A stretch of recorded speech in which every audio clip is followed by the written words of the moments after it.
Olá, e o meu programa de hoje está começando muito quente, muito bonito, muito florido e cheio de novidades. Bom, no primeiro bloco eu vou entrevistar uma pessoa muito especial, uma mulher assim que também é ícone de beleza, e no segundo bloco nós vamos falar sobre depressão e as outras doenças que são decorrentes dela, tá? Então não perca, já, um minutinho só e eu já volto.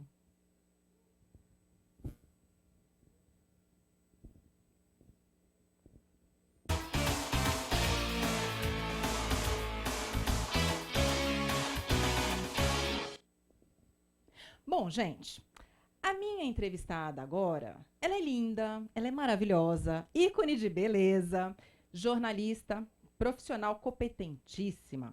Foi Miss São Paulo e hoje ela trabalha como repórter na Rede Record. Seu nome? Adriana Amaral. Quem não conhece a Adriana Amaral? Adri, obrigada por ter vindo no Plano B. Eu acho que você tem muita coisa para contar, essa mulher lindíssima que você é, atuante. Tem muita coisa para passar para esse pessoal que está assistindo a gente. Obrigada a você. Estou super feliz de estar aqui. A gente já se conhece há um bom tempo, né? Você me entrevistando, né? Eu te peguei a primeira vez. É verdade, é verdade. Já te entrevistei. E eu estou super feliz de estar aqui e eu acho que vai ser bem gostoso. Adri, onde é que você nasceu? Eu sou guarulhense. Ah, é? Sou guarulhense, nasci na Santa Casa de Misericórdia de Guarulhos. Sou de Guarulhos. E você mora onde hoje? Hoje eu moro na Grande São Paulo, eu moro em Arujá. Ah, legal. E trabalha em São Paulo? E trabalho em São Paulo, na Record, na Barra Funda. Ela, gente, ela foi Miss, bom, bem depois de mim, né? Uma mulher linda dessa, não podia ser outra coisa. Miss, modelo. O seu sonho de criança era ser Miss? Você sonhava com alguma coisa assim? Não sonhava com nada disso. Eu era extremamente tímida. Sério? Muito tímida. Assim, fiz aula de dança, fazia música, então estava sempre no palco, tocava piano, fazia conservatório municipal. Mas assim, eu sofria um mês antes de me apresentar. Uhum. Então era muito difícil para mim. Ansiedade, né? Muito, Comia. muito. Palco para mim era o palco lá e eu aqui, na plateia. Mas assim, meus pais tinham comércio. E eu ia para lá, desde que eu me entendo por gente, que eu ia para a loja atender cliente. Então, muitas pessoas iam lá e falavam, ai, que menina linda. Ai, aquela coisa para minha mãe. Vamos levar ela para fazer um desfile. Eu, ai, mãe, não quero. Mas, ai, vamos, filha. Aí eu ia sofrer. Quando eu estava na passarela, eu gostava. Mas era um sofrimento. Então, não era uma coisa que eu planejei. Foi acontecendo, assim, aos poucos. E como que aconteceu? Você chegar a pisar numa passarela, no concurso de beleza e ganhar Miss São Paulo? Então, aos 15 anos, eu fui provar um vestido para uma formatura. Vestido de formatura numa loja. E a dona dessa loja, Sônia Lago, ó, Sônia, um beijo. Ah, eu conheço a Sônia. Conhece? Um beijo, Sônia. Ela é um amor. Ela se encantou comigo, ela era dona da loja. Uhum. E ela se encantou, nossa, você é linda, você vai ter que participar dos concursos da cidade. E começou a ser minha madrinha. Certo. Meus pais tinham comércio, minha mãe trabalhava o dia inteiro, não tinha tempo de ficar me levando aos lugares. Então, ela meio que me deixou na mão da Sônia. Sabia que a Sônia era uma pessoa de responsabilidade, tudo a Sônia começou a me levar. E eu comecei em pequenos concursos, até que aconteceu o Miss Guarulhos. Daí eu já estava com 17 anos, quando eu participei. Porque caso eu viesse a ganhar, no Miss Brasil já teria 18, então certo. Eu tinha 17 anos. E eu não ganhei o concurso de Miss Guarulhos, eu não fui Miss Guarulhos. Só que houve uma série de problemas durante o concurso, que esse concurso não foi reconhecido pela organização do Miss Brasil e do Miss São Paulo. Eles cancelaram o concurso. O meu vestido foi roubado. Olha, foi uma loucura. Gente, são fatos que acontecem que muita gente pensa que é fantasia, mas não é não, acontece mesmo. Acontece, foi um horror. Acabou a luz na hora do resultado, pensa em tudo. E aí eles eliminaram. A organização entrou em contato com a Sônia Lago e com outras cidades da região, pedindo representantes da cidade. Certo. E eu fui representando Guarulhos numa seleção que houve com vários modelos das cidades para decidir quem ia ser a Miss São Paulo.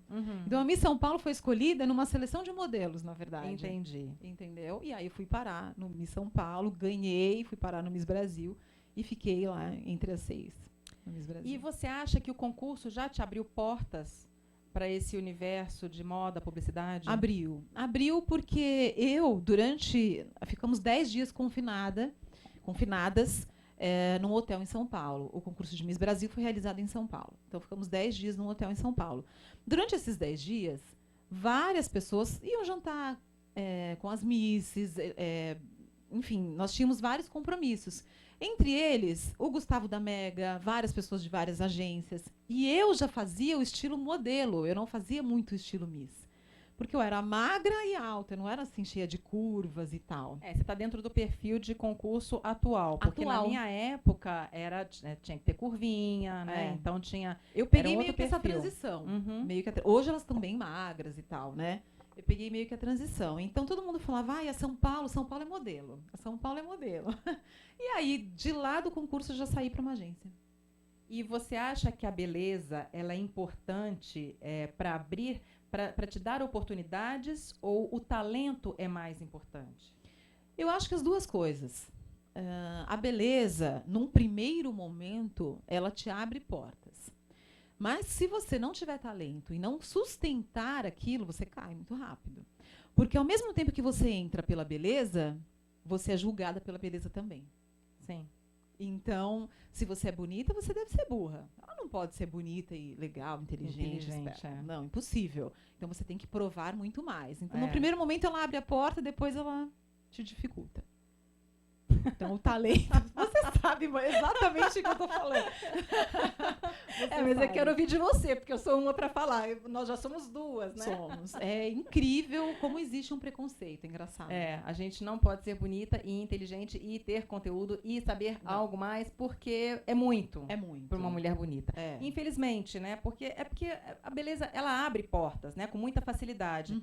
Só que você se manter lá dentro é que é complicado, porque aí você tem que mostrar que tem conteúdo. Não, e tem que se provar todos os dias. Muito mais do que as outras pessoas. Muito mais. Bom, você foi Miss aos 18 anos, só que depois você fez faculdade de jornalismo e resolveu se tornar repórter. Você já estava lá na frente das... Gente, ela estava na frente das câmeras. É o que toda menina sonha, né? Estar na frente das câmeras. E, de repente, ela optou por trabalhar na frente das câmeras também, mas como coadjuvante dentro de um contexto, né? Sim. Então, você resolveu... O que te levou a fazer o jornalismo? Sim, tinha que fazer uma faculdade, você escolheu o jornalismo. Na verdade, eu comecei fazendo arquitetura. Cursei 2 anos de arquitetura. Na época, eu trabalhava muito como modelo, então eu viajava muito, eu não tinha muito tempo de ir à faculdade. Então, acabei largando e vi também que eu gostava da arquitetura para me divertir, e não para tocar uma obra, lidar com pedreiros e eletricistas e tal. Larguei a faculdade. Quando eu era modelo, eu fui chamada para um teste de apresentadora de uma emissora regional, em Guarulhos. Apresentadora de um telejornal. Não podia escrever uma linha, só tinha que ler TP, porque eu não era formada. E tinha um jornalista, que era até o Laerte Vieira, que hoje está na Rede TV, que ele era editor-chefe. Então, eu seria partner dele. Fiz o teste e passei. E eu confesso a você que meu teste foi horrível. Por isso que eu te falo. Não foi tanto porque você passou. Talvez pro seu senso crítico, né? O meu senso crítico foi péssimo. Mas é aquela história. A beleza me abriu uma porta. Claro. Então, eu acho que assim, os donos de lá enxergaram em mim um potencial. Então, ela tem o perfil. A gente vai lapidar e ela vai ficar boa. E aí, eu descobri o jornalismo assim. Sempre gostei de escrever, sempre li muito. Adorava. Mas eu tive essa chance, essa grata oportunidade de experimentar antes de fazer a faculdade. Então, assim que eu entrei na TV, eu me inscrevi, fiz vestibular e fiz faculdade de jornalismo. Comecei assim. Você sentiu dificuldade de se firmar como profissional por ser uma mulher bonita e por ter um título de beleza? Foi difícil para você mostrar, eu sou competente, eu não sou só bonita, eu sou competente também? É difícil até hoje. Né? É difícil até hoje. No início foi muito difícil, eu sofri muito preconceito, porque quando eu fiz esse teste, tinham 2 meninas que eram, inclusive, jornalistas de uma rádio grande aí, da CBN, as 2 eram formadas, e eu passei e elas não. Então, eu já entrei na redação com o estigma. Nossa, assim, eles não deixavam eu abrir a minha boca para falar nada. Eu entrava no ar, quantas vezes no intervalo comercial eu chorava? Meu olho enchia de lágrima. E aí eu voltava do intervalo, mas assim, e isso me instigava, sabe? Eu falava, vou provar. Eles vão ver só. Eu sou inteligente, eu sou esforçada. E aí eu fui, tanto que hoje eles são meus amigos até hoje. E um deles até me pediu desculpas depois. Gente, eu te julguei tanto, me perdoa. Então, e aí vem uma parte perigosa, né? Em cima desse julgamento que as pessoas fazem quando a gente consegue um espaço, principalmente um espaço de destaque, seja lá em que profissão for, sempre colocam a gente, né? Teve alguma vantagem, ou saiu com o patrão, ou você já recebeu, você já foi assediada para conquistar um espaço a mais profissional? Olha, já que eu acho o seguinte... Porque as pessoas comentam, sendo ou não sendo, se foi ou se não foi, todo mundo comenta. Sim. Porque a gente não pode ser competente e bonita ao mesmo tempo, né? Uma coisa, então, se você tem uma situação de destaque, é favorecida por merecimento, porque no seu caso foi por merecimento, as pessoas vão julgar. Sim. E esse julgamento pode proceder ou não. Aconteceu com você, de você ser assediada? Eu falo assim, que toda mulher é assediada. Isso é uma coisa que... A mulher, ela, enfim, ela tem algum atrativo, alguma coisa que ela vai ser assediada tanto numa empresa mais formal, quanto no meio de comunicação. Eu acho que isso acontece com todo mundo. Claro, quando você tem uma posição de destaque, o assédio aumenta, é maior. Eu já fui, sim, já recebi propostas, nada assim tão velado, porque eu acho que isso também é muito da sua postura. Então, eu tenho uma postura meio dura, eu acho. Que as pessoas têm um pouco de medo, assim, de se aproximar, sabe? Quando você se coloca profissionalmente, as pessoas passam a te olhar de uma maneira diferente. Então, as pessoas não chegam assim, pá, né? Vem aqui, olha, se você sair comigo, eu vou te dar tal cargo. Isso nunca me aconteceu, não assim tão claramente. Claro. Mas já aconteceram, assim, situações que eu percebi que se eu desse mole, eu teria uma chance bem maior. Eu costumo dizer assim, que meus passos são de formiguinha. Então, eu vou bem devagarinho, mas eu chego lá, sabe? Com as minhas próprias pernas e ainda bem que eu nunca tive que me submeter a nada disso para chegar onde eu cheguei. É uma coisa muito... que eu costumo falar, né? Muita gente vem me perguntar a respeito da carreira de modelo, televisão. Minha filha, eu tenho medo, porque, sabe, rola tanta coisa, as pessoas assediam, e é festa, e drogas, enfim. Isso tudo, de fato, existe. Mas depende da postura de cada uma de nós. Eu também nunca fui assediada. Nunca me ofereceram algo em troca de trabalho, sabe? Todas as portas que eu bati por onde eu passei, eu sempre fui respeitada. Então, é uma coisa que eu acho que vale a pena você colocar também, sim, porque com você também é a mesma coisa. Então, tudo é uma questão de postura, de conduta. A maneira como você se coloca à frente de uma determinada situação vai impor respeito ou não. E aí depende de cada uma. Mas é muita postura, né? Tem pessoas que têm, parece que elas já estão predispostas a receber uma proposta. Sim. Não é? E aí, na primeira oportunidade... Exatamente. Então, como eu disse, já aconteceu, mas não de maneira assim, pá, né, velada ali. Não, discretamente, óbvio, né? Mas isso é uma coisa que rola em qualquer lugar. Qualquer lugar. Você é casada? Sou casada há 16 anos. Opa! E o teu trabalho não interfere no seu casamento? As duas coisas andam juntas? Andam juntas porque nós nos conhecemos, eu era ainda adolescente. Só um instante, ele é da sua área? Não, graças a Deus. Porque às vezes quando é da mesma área, do mesmo setor, as coisas tendem a andar com mais facilidade, né? Não, ele não tem nada a ver comigo, geralmente ele não entende nada. Ah, é? Todo certinho, todo Mauricinho, sabe? Não tem nada a ver comigo. E quando nos conhecemos, eu tinha 15 anos. Então, ele acompanhou tudo. Ele acompanhou quando eu fui Miss, ele acompanhou modelo, acompanhou quando eu fiz jornalismo, quando eu entrei na primeira TV. Então, eu acho que também ele se habituou a criar uma confiança. Porque eu também nunca dei motivo, sabe? Sempre fui muito tranquila. Para mim, estar fazendo televisão, ou estar na passarela, ou estar fazendo uma campanha publicitária, nunca subiu a minha cabeça de maneira alguma. Eu nunca mudei a minha postura ou quem eu sou em casa por causa disso. Então, eu acho que é tranquilo. Claro, ciúme. Ele tem. Afinal, eu acho que é até um tempero para o relacionamento. Ele já foi pior. Ele já teve uma fase, assim, no começo, que era terrível.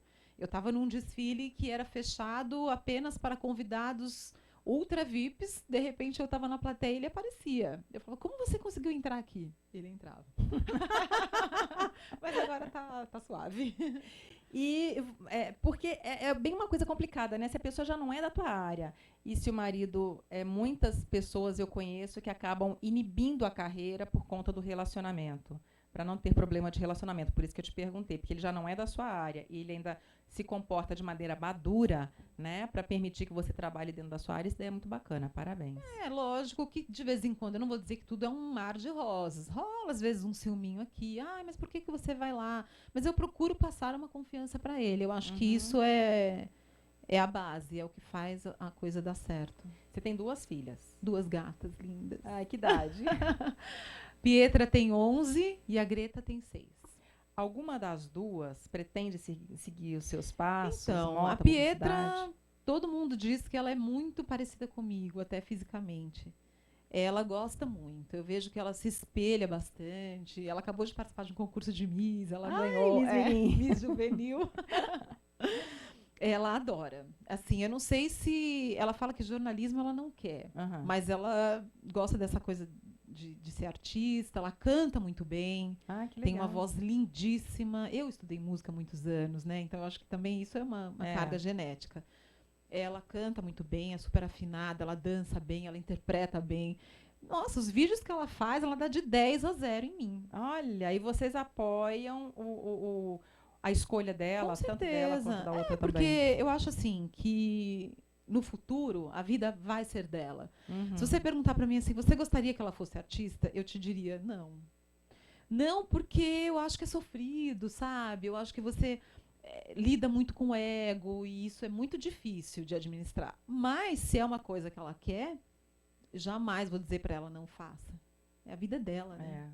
Me conta um pouquinho sobre a sua carreira de repórter, como é que isso daí começou, como é que você vestiu a camisa? Então, desde que eu sentei na bancada lá atrás, né, 10 anos atrás já, eu fui picada pelo bichinho do jornalismo. Eu falei, nossa, isso que eu vou ser quando eu crescer. Nossa, me encontrei. Eu tinha pensado em fazer medicina, tudo que você possa imaginar. Então, a partir daí, eu não parei mais. Eu saí de lá, fui para a NGT, sempre na bancada. Depois, eu fiquei grávida, minha segunda gravidez.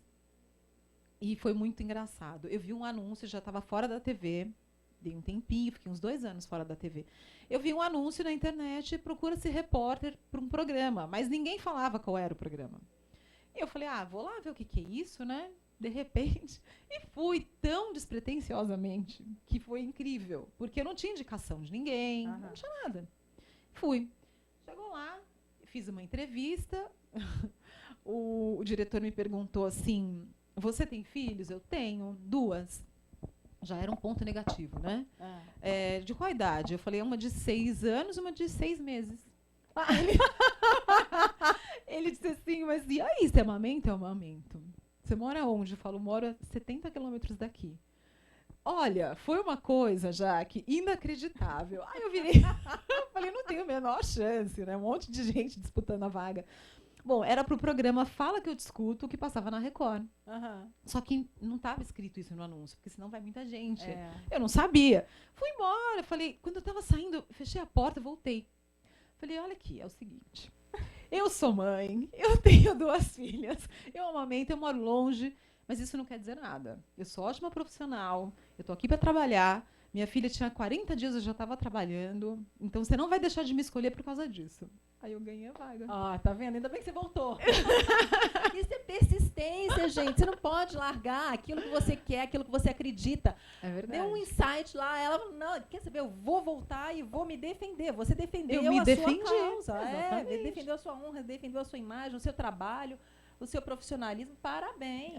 Mas olha foi que beleza. Assim. Ele brinca comigo até hoje. Ele fala assim, eu escolhi você porque você foi petulante e porque você estava magra. E fazia só 6 meses que tinha tido filho.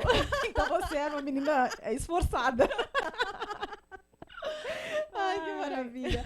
Deixa eu te perguntar outra coisa. Você, como formadora de opinião, você participa de alguma ação, você faz alguma coisa para emitir opinião para as outras pessoas? Você tem alguma algum segmento nesse sentido? Olha, eu preciso melhorar nisso. Eu tenho consciência disso. Hoje eu acumulo tantas coisas, né? Como mãe, como esposa, como profissional, que eu acho que eu preciso fazer mais. Eu sinto essa necessidade. Mas, ligada à moda, como eu sempre trabalhei com moda, eu já fiz algumas ações que eu acho muito bacana, que é o seguinte: pegar pessoas carentes, que não têm condições, enfim, de ter um guarda-roupa bacana e tal, e mostrar para elas que elas podem ser bem vestidas, bem elegantes. Eu já fiz isso muitas, já dei palestras sobre isso. Isso me deixa muito feliz. Uhum. Eu já peguei guarda-roupa de pessoas em comunidades e falei, vou montar os looks para vocês. Você precisa ver a alegria dessas Faz pessoas. toda a diferença trabalhar com a autoestima da pessoa. A pessoa vê que ela também pode, É. né? Então, assim, esse trabalho me agrada bastante, já fiz algumas vezes. E também estou com um blog agora que fala dessa mulher moderna, essa mulher contemporânea que somos nós. Uhum. Que é essa mulher que já passou dos 30 para cima, que tem filho, que tem marido, mas que ela continua querendo ser mulher. Antes de ser esposa e mãe, ela é mulher. E às vezes a mulher esquece disso. Esquece. Então isso, eu criei esse blog com esse objetivo, que era uma coisa que eu queria trabalhar. Então lá eu coloco sobre beleza para a mulher dessa faixa etária, sobre trabalho, como administrar, programas com os filhos que você pode agregar com o marido, sabe? Certo, eu acho isso, eu acho muito qual é o bacana. blog? Paratudo.blog.br. Para tudo. Para Amei. tudo. Para tudo e vai lá curtir o blog da É isso Adriana. aí. Adriana, com tanta coisa que você faz, tanta coisa que você pretende fazer ainda na vida, você tem algum plano B que você olha lá na frente e fala assim, ainda falta realizar tal coisa? Porque eu sempre falo, como o foco do programa é sempre pensar no futuro e olhar para os lados, eu acho que a gente nunca pode olhar só para o seu presente, porque se der um escorregão ali, pode ser que seja, né, bastante prejudicial. Então, eu sempre falo para as pessoas para olhar para o lado, olhar as várias oportunidades que você tem ao seu lado e distribuir a sua energia naquilo que vem. Você pensa em alguma coisa para o seu futuro ou você quer focar o seu futuro dentro do que você já faz agora, aprimorar? Qual que é o teu plano B? Eu adoro o que eu faço. Eu sou completamente apaixonada pela minha profissão. Então, sempre que eu penso num plano B, está sempre ligado ao que eu já faço. Então, assim, hoje eu tenho uma revista que chama-se Celebrity Life, que é uma revista regional, enfim, voltada para o público da minha cidade, mas que ela vem crescendo, já está há 3 anos. Então, é um plano B, já está acontecendo, esse plano B já está acontecendo paralelamente ao meu trabalho na TV Record. Ótimo. E tudo. Então, eu acho que é uma coisa até agrega a outra. Uhum. E também tem um plano de fazer consultoria. Consultoria em algumas empresas de imagem mesmo, né? Da importância da imagem. Isso é uma coisa que eu já estou também projetando para o ano que vem. Já tem uma parceira aí, a gente já está Ai, que bacana. para fazer consultoria de imagem para empresárias e tal. Porque, assim, hoje eu estou na TV Record, estou feliz. Claro, eu quero crescer lá dentro ainda, né? Só que eu acho que você pode trabalhar as duas coisas juntas. Sim. Porque você nunca sabe o dia de amanhã. E a sua vida é sua. Né? A TV é maravilhosa, adoro trabalhar lá. É um lugar maravilhoso, realmente, de se trabalhar. Mas amanhã, não sei. O futuro, ninguém sabe. Amanhã eles podem falar, olha, a gente não quer mais você, ou enfim. Sim. Então, eu preciso estar preparada para continuar a vida, né? Exatamente, é isso daí. Ai, que linda! Dri, nosso tempo é curto, Ai, que acabou! Gente, não acredito. Olha, como todo convidado que vem aqui, eu presenteio com o livro Eba. Da Coroa ao Cajado, de onde nasceu o projeto desse programa, do Plano B. Tá? Então, eu quero que você leve para casa, leia com muito carinho. Aqui tem uma história de superação. E o meu plano B hoje aqui é o plano B da minha vida. Então, eu acho que a gente sempre tem que procurar resgatar, renovar, pensar em coisas novas. E aí é uma história de superação, onde eu saí da coroa, fui até o cajado e agora estou caminhando assim uniformemente, entendeu? Sabendo trabalhar os dois lados. E a gente nunca pode pensar que você é melhor que ninguém, né? Todo mundo é igual. Então vamos trabalhar todo mundo junto, a gente chega lá. Adorei. Obrigada, minha linda. Ai, eu quero voltar. Volta. Bom, a gente vai conversar muito mais. Obrigada, meu amor. Tudo de valeu. bom. Adorei. E já, o Dr. Nelson aqui com a gente. Espero um minutinho, só um. A Ecos traz um novo conceito em cosméticos, sempre com um olhar no futuro. Tem como objetivo oferecer produtos inovadores, ecologicamente corretos e que causem um menor impacto ambiental. Sua base termoecológica não contém substâncias nocivas ou que provoquem irritação, conseguindo atingir as camadas mais profundas da pele. Rica em ômega 3, possui ingredientes de origem vegetal e matérias-primas com selo EcoCert. Não é testada em animais e aprovada por gestantes. Ecos, o poder da natureza em suas mãos.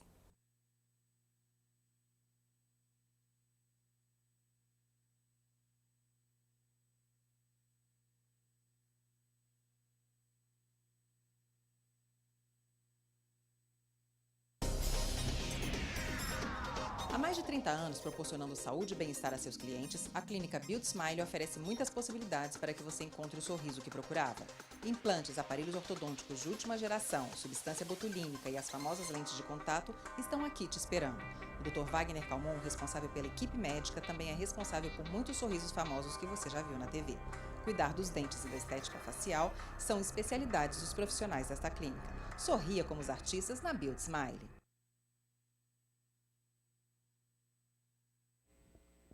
E agora, uma matéria, uma entrevista muito bacana. Ele está trazendo muita informação para vocês dentro de um assunto que eu acho que é bastante delicado e um assunto muito atual, que é a depressão. Eu quero abordar com ele não só a depressão, mas também como o comportamento dos jovens com relação à doença.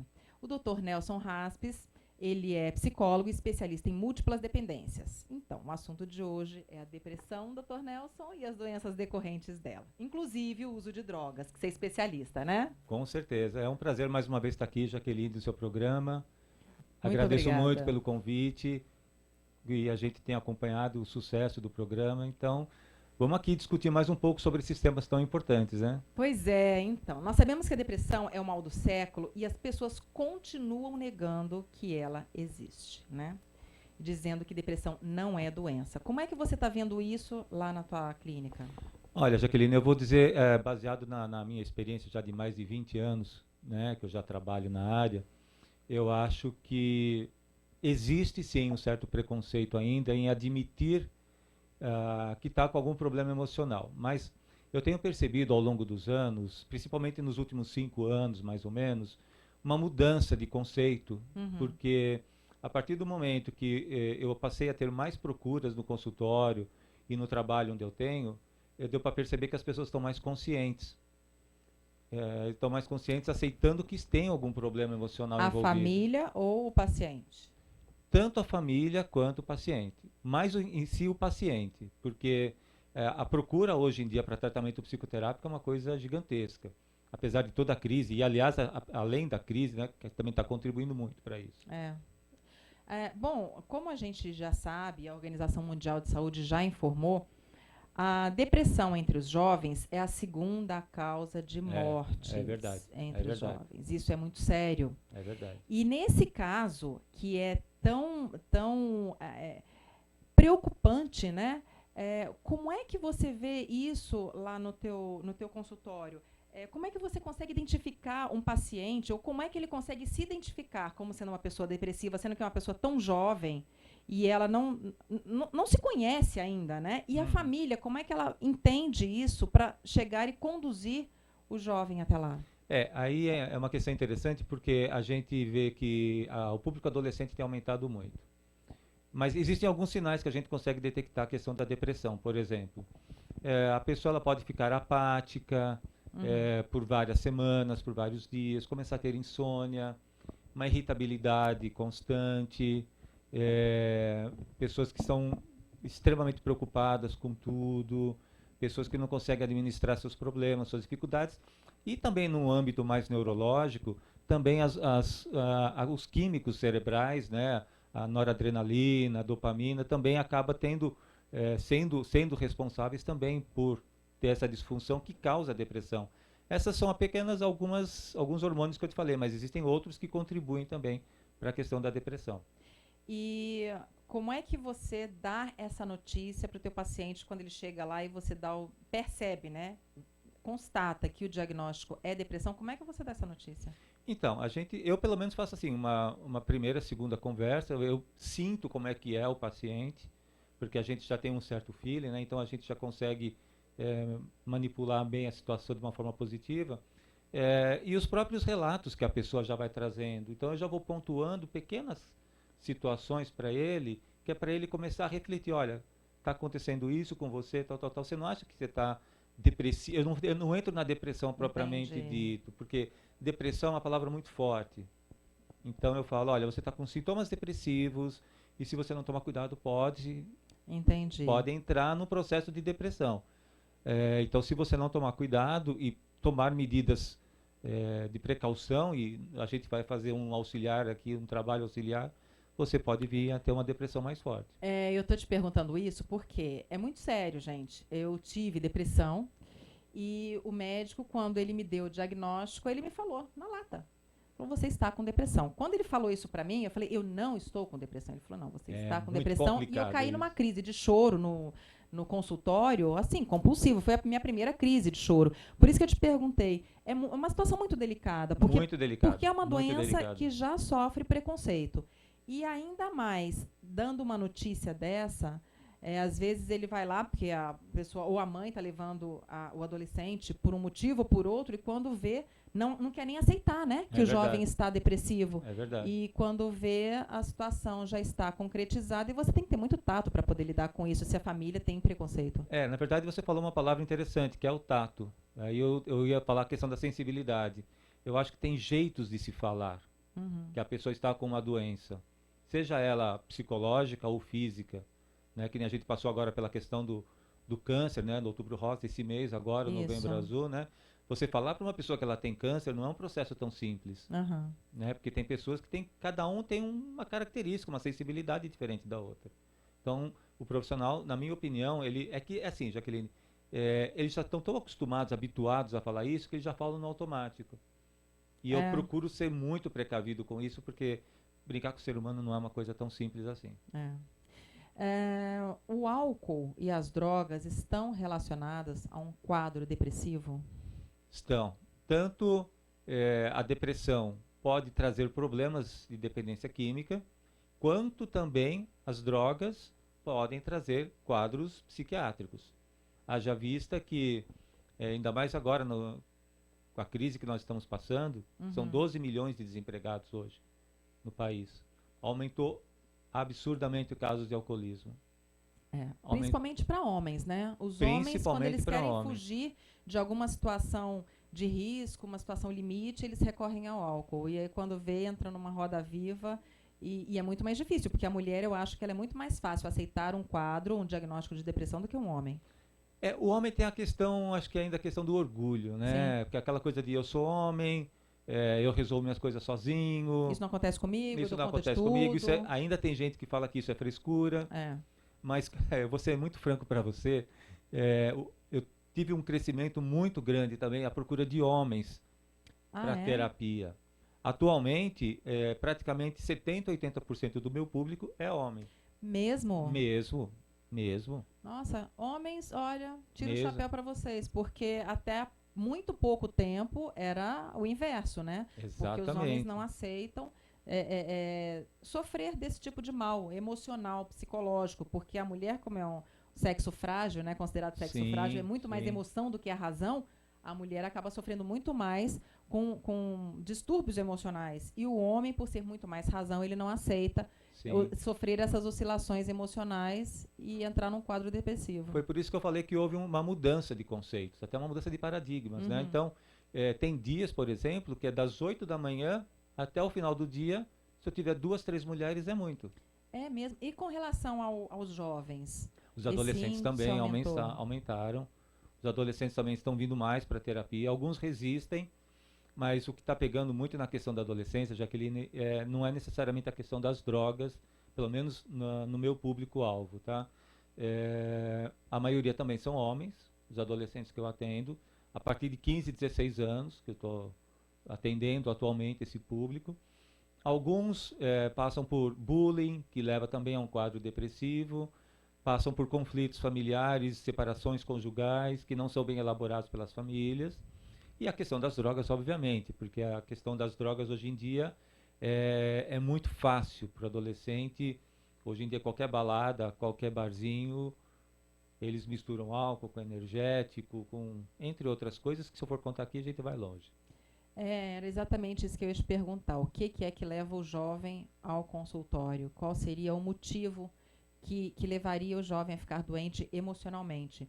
Porque que está levando o jovem ao desespero com muita facilidade, sim, está. Sim, sem dúvida. O estilo de vida que a gente está levando hoje realmente está levando o jovem. E são jovens que estão entrando num consultório para tratar de depressão, então serão adultos, né? Que geralmente são adultos que tratam de depressão. Sim, é a próxima geração. É, né? A próxima geração que já vem com um problema emocional. Exatamente. Já vem tratando de um problema emocional. E isso é muito sério. É muito Quem sério. serão esses adultos? É uma boa pergunta, até porque isso que você falou agora, essa questão que você levantou, quem serão esses adultos, me fez lembrar uma matéria que eu li agora recentemente, esse mês, que agora existe uma nova geração. É a geração nem. Nem quer estudar e nem quer trabalhar. Ai, é sério. É sério. Isso é muito sério. O que leva o jovem a fazer isso? Eu o acredito... conforto, o comodismo, a falta de pulso dos pais? O que acontece? Um pouco de tudo. Um pouco de tudo, a verdade é essa, entendeu? Porque os pais hoje em dia, são poucos os pais, pelo menos os que eu conheço pela minha experiência, que conseguem dispor de um tempo para os seus filhos, né? E hoje em dia a educação está muito terceirizada. Os filhos ficam em convivências terceirizadas com babás, com escolas, com atividades, etc. E muitas vezes quando chegam em casa, eu tenho pacientes que relatam isso, quando eu chego em casa meus filhos já estão dormindo, e eu levanto cedo, vou trabalhar e só falo com eles às vezes por telefone e pelo WhatsApp. Você acha que isso é uma falta de comprometimento, é uma acomodação dos pais com relação à vida? Porque todo mundo tem que ganhar dinheiro, né? Sim, antigamente se ganhava dinheiro, hoje também se ganha dinheiro, todo mundo tem que comer, tem que pagar a conta, do mesmo jeito que 50 anos atrás era assim, hoje também é assim. Sim. Só que a sociedade está muito doente, as pessoas estão muito doentes. Sim. E você acha que os pais que deixam os filhos nessas condições, porque tem que trabalhar, porque tem que pagar a conta, como é que funciona isso na cabeça de um jovem? Porque esse adulto foi jovem um dia, e o relacionamento com os pais com certeza foi diferente. Mas eu sei que muitos pais, às vezes, querem trabalhar para se eximir da responsabilidade do filho, porque não sabem nem como lidar com a criança nos tempos de hoje. Dúvida. Então entrega um computador e deixa a criança lá horas e horas no computador. Enquanto está distraindo, eu consigo fazer isso e aquilo. E as próprias mães também, né? Então, e como é que fica isso? Então, é isso que está adoecendo a sociedade jovem? Está todo mundo já numa situação muito doentia, né? Eu vejo que a questão da social, o mundo, o planeta inteiro, ele está doente, né? Isso a gente sabe através de vários estudos que está acontecendo por aí.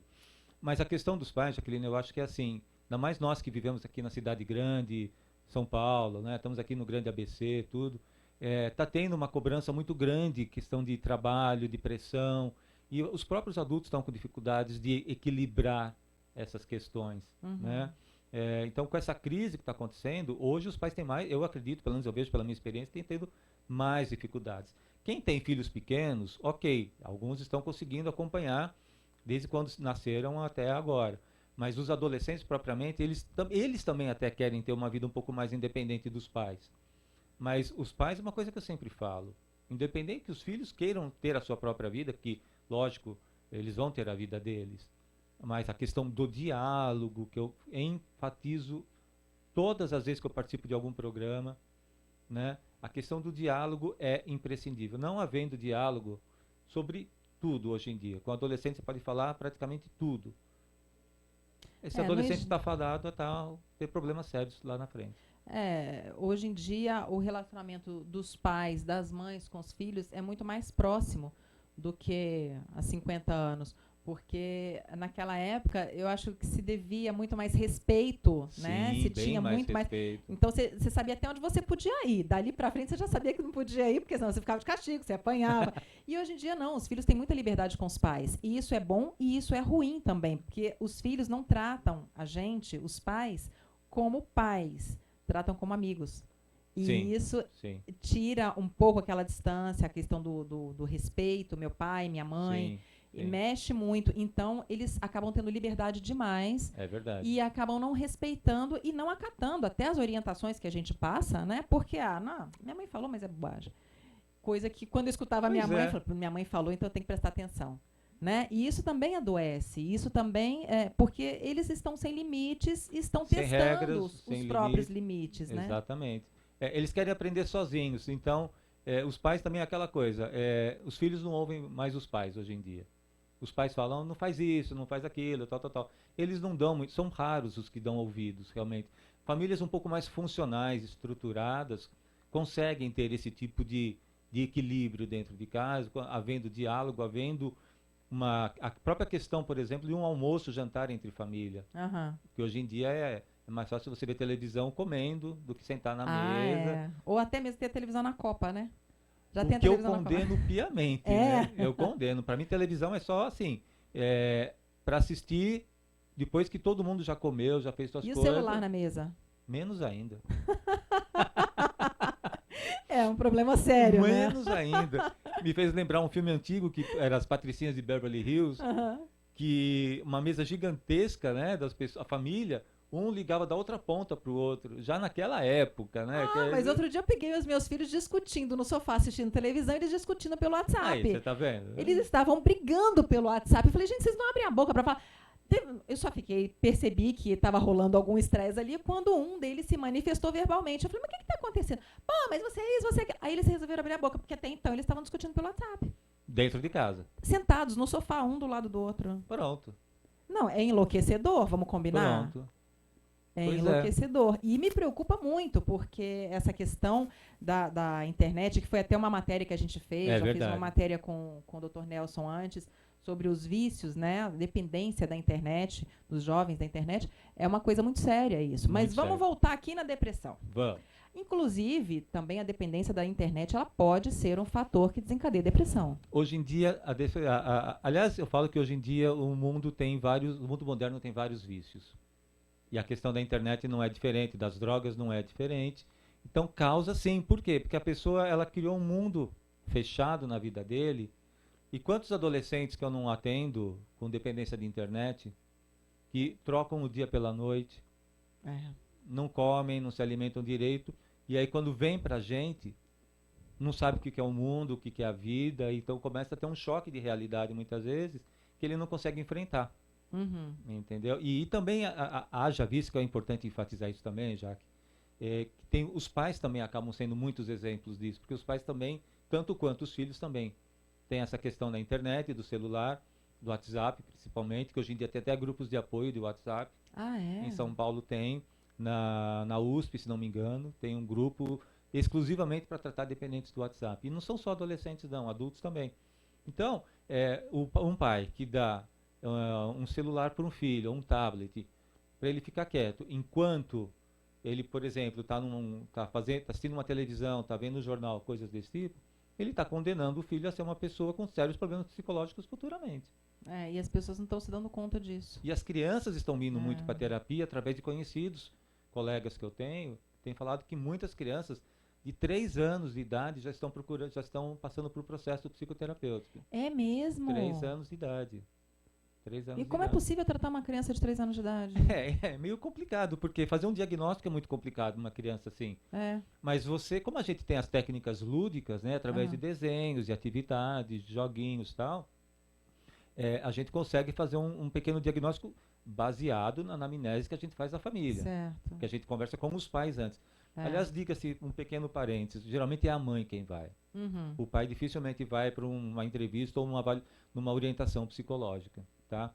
E a questão da internet também tem pegado muito nessa faixa etária, porque as crianças elas ficam extremamente irritadiças, nervosas, têm altos picos de crises, de gritos, de choros, porque você deu um celular ou um tablet para essa criança e quando você vai tirar, ela entra em surto, vamos dizer assim. Porque é um mundo mágico, né? Um tablet, um celular é um mundo mágico. Você abre um mundo para a criança. Ele tem N jogos da idade dela. Desenhos. E que antes o que a gente usava livro de historinha, que eu contava para os meus filhos, e vai passando a página, e vai contando historinha, e a criança vai imaginando, vai criando aquilo na cabecinha dela. Hoje em dia já vem tudo pronto. Tudo pronto e não preciso pensar. Exatamente. E é por isso que aumentou muito a questão de casos de vendas de psicotrópicos, que também os adolescentes e crianças também estão tomando. A síndrome do pensamento acelerado, né? É a síndrome do pensamento acelerado, como muito bem disse Augusto Cury. Quais são as doenças que podem ser... como é que eu vou falar? Que podem dar... Virem contra... Não, que podem identificar o início de um quadro de depressão. Então. Dentro da família, por exemplo, tá lá a família e aí, meu filho tá assim, tá assado, começou a se comportar assim, ou a própria esposa, ou o próprio marido. O homem a gente já sabe que começou a se envolver com álcool é um indício de desequilíbrio emocional. Sim, uma pessoa que não tem esse hábito, ou até mesmo que tem esse hábito como vício, é um desequilíbrio emocional. Mas dentro de casa, corriqueiramente, como é que a gente pode identificar que alguma doença, ou qual tipo de doença, quais as doenças que podem identificar o início de um quadro de depressão? Então, dentro de um lar, vamos dizer assim, né? Uhum. Então, um casal, a questão do diálogo que eu te falei, a falta de diálogo, que cria uma distância afetiva, a falta de afeto, a falta de um diálogo próximo, não entender que certos comportamentos que tanto os pais quanto os filhos apresentam podem desencadear um problema emocional, porque muita gente ignora isso. Ele está com frescura, está com um problema, é só dar uma surra, ou então colocar de castigo. Não é só isso. Não é só isso. Eu sempre falo que observa os comportamentos, tipo irritabilidade, como eu citei agora há pouco, se a pessoa fala muito pouco, não gosta muito de conversar, fica muito no seu mundo. Qualquer mudança de comportamento emocional, de comportamentos, né? Que estão fora daquele contexto, né? Mas os pais também precisam se policiar para eles verem aonde eles possam também estar cometendo eventualmente alguma questão que possa estar afligindo os filhos, entendeu?